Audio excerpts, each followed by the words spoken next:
With Donald Trump, with everything that he's done, regardless of the situations that he's happened, including the whole situation with Jeffrey Epstein, I have never prayed for his death, wished for his death. I have never done anything like that, and those who say that I have are lying to you. Those who have said I have, because they post on Twitter, are liars. But we need to get to the reality of what's going on with Trump right now.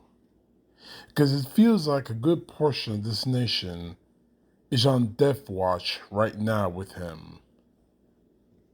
My social media feed is filled with photos, gleefully documenting the markers of his physical deterioration with rising hope as his public appearances grow more and more sporadic, with almost giddy prognostication of his approaching departure date from this place. I am not one of those people. Yes, I don't like him. Yes, I think he's a blight upon this planet and a cancerous presence inside the White House. He is without question one of the most objectively horrible people that our country has ever produced, that the human race has ever produced.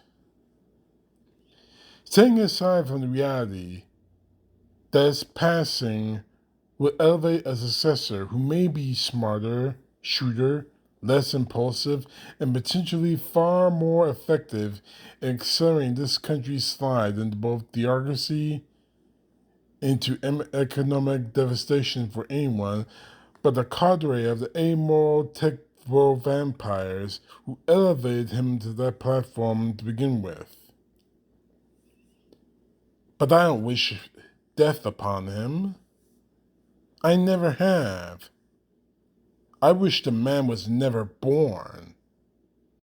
If he were to depart this mortal coil right now, it would do nothing to undo the evil that his bruised hands have wrought, to raise to every vile thing that his presence has exposed as he ascended politically.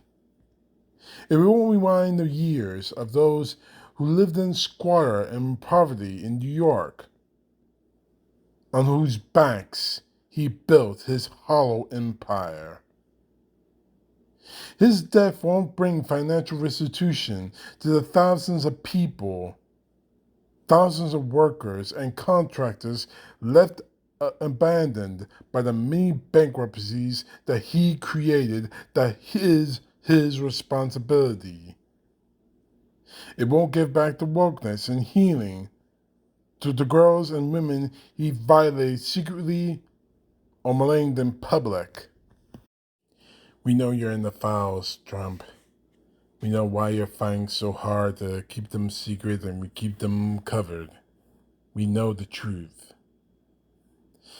It won't reverse the irreparable damage she has done to a political party whose members individually and collectively abandoned every legal and moral expectation to fall prostrating before him.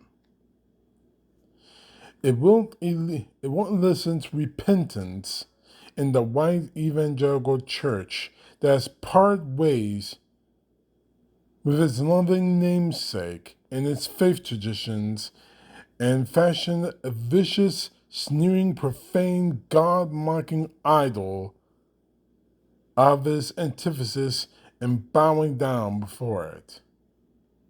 His passing could not allow us to unsee the repugnant grievance cult that he's unleashed on this country. The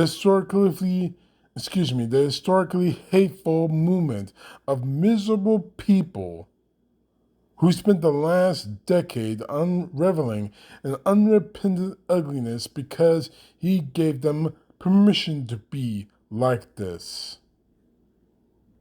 It won't remove the legion of incompetent, predatory sycophants He's poisoned our government with people who have and will continue to dismantle and pervert our systems of care and legal oversight. And I'm talking about every single one of his cabinet members. From the Secretary of Defense, that drunk Pete Hegseth, the Human and Health Services Secretary, RFK Jr. And let's make this clear. His death, as much of it as it will feel like an initial reprieve from the chaos he engineered and the unfathomable suffering he spearheaded, it won't do anything to conceal the vile sickness he's exposed within the people around us. The long simmering racism that he unleashed, the scalding and contempt for foreigners that he trafficked in, the phobic hatred of human beings for their gender identity and sexual orientation that he allows and champions in. Long after Donald Trump is gone, we'll be left with what we know now about our families, our friends, our neighbors, the people in churches, about our childhood friends and their parents, about the pillars of our so-called communities, about those we trust to govern and protect and serve us. Those atrocities, sadly, will outlive Donald Trump when he's gone. He lived, and his life has done its brutal, irreversible damage to this country, to this world. And with all that being true, I have never wished him dead. I never prayed for his death, and I never will. One, because I am not that kind of sinister monster like he is. And two, because it won't change anything. I hope and pray, to be very honest with you, I hope and pray that he lives long enough to face legal accountability for his crimes. That he won't depart this place for escaping the consequences for the willful disregard he has spent nearly 80 years of his life showing for the laws of our land, for the desperate humanity that he's called this place home, and for the sacred, powerful platform he never should have had to begin with. I want him to live long enough to face a jail cell where he faces his maker. And I want him to live long enough to see it. So the next time someone on Facebook, Twitter, here on YouTube, anywhere, says that I have ever wanted Donald Trump dead, understand something. I want him to live long enough to live whatever life he has left behind bars. CTP, know the truth. God bless. Peace to the left, justice to the right.